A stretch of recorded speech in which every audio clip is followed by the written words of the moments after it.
Hello all, welcome to one more mini vlog. మేమైతే ఈరోజు భీమవరం నుంచి నరసాపురం పంటి దగ్గరికి అయితే వెళ్ళామండి. మేమైతే ఇక్కడి నుంచి అంతర్వేది వెళ్ళడానికి అయితే వచ్చాము. ఈ పక్క నరసాపురం వైపు నుంచి అవతలి పక్క సకినేటిపల్లి వరకు కూడా ఇక్కడి ప్రజలు తమ రోజువారీ అవసరాల కోసం అయితే ఈ పంటిని వాడుతున్నారండి.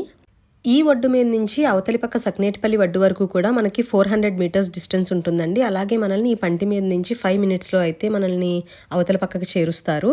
ఈ పంటి ప్రయాణం అయితే చాలా ఆహ్లాదకరంగా ఉంటుందండి. ఫస్ట్ టైం ఎక్స్పీరియన్స్ చేసిన వాళ్లకు ఆ గాలి ద్వారా వచ్చే అల్ల తాకిడికి పంటి అటు ఇటు ఊగుతూ ఉంటుందన్నమాట. ఈ పంటి ప్రయాణం అయితే మాటల్లో చెప్పలేనంత ఆనందాన్ని అయితే ఇస్తుందండి. అలానే గోదావరిలోని అలలతో అటు కోనసీమ ఎత్తైన కొబ్బరి చెట్లు ఆకాశాన్ని తాకినట్లుగా అయితే మనకు కనిపిస్తాయి. అలాగే గమ్మత్తైన ఈ ప్రపంచంలో గమ్మునుండకుండా గంతులేస్తూ రమ్మంటోంది మన కోనసీమ. ప్రకృతి అందాలు చూడడానికి మనం ప్రపంచమంతా తిరిగేస్తాము, కానీ అంతకు మించిన అందాలు మన కోనసీమలో ఉంటాయి. అవి కూడా మీకు నేను చూపించేస్తాను. So please stay tune. Thank you all.